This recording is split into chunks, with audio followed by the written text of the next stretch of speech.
Breaking news చూస్తున్నాం. తెలుగు రాష్ట్రాల్లో వరద బాధితుల సహాయార్థం మెగాస్టార్ చిరంజీవి భారీ విరాళం ఇచ్చారు. 2 రాష్ట్రాలకు కలిపి 1 కోటి విరాళం ప్రకటించారు. ఆంధ్రప్రదేశ్, తెలంగాణ ముఖ్యమంత్రుల సహాయ నిధికి చెరో 50 లక్షలు ప్రకటించారు. తెలుగు రాష్ట్రాల్లో వరద ప్రభావం వల్ల ప్రజలకు కలుగుతున్న కష్టాలు తనను కలిచివేస్తున్నాయని చిరంజీవి అన్నారు. పదుల సంఖ్యలో అమాయకులు ప్రాణాలు కోల్పోవడం ఎంతో విషాదకరమని అన్నారు.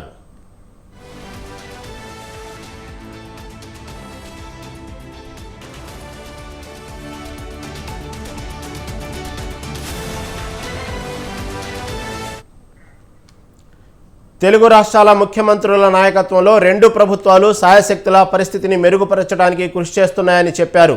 మనందరం ఏదో విధంగా సహాయక చర్యల్లో పాలు పంచుకోవాల్సిన అవసరం ఉందన్నారు. ఈ ప్రక్రియలో భాగంగా 2 రాష్ట్రాల్లోని ప్రజల ఉపశమనానికి తోడ్పాటుగా తన వంతు ₹1 కోటి విరాళం ప్రకటిస్తున్నానని చిరంజీవి ట్వీట్ చేశారు. ఈ విపత్కర పరిస్థితులు తొందరగా తొలగిపోవాలని, ప్రజలంతా సురక్షితంగా ఉండాలని భగవంతుని ప్రార్థిస్తున్నానని మెగాస్టార్ ట్వీట్లో పేర్కొన్నారు.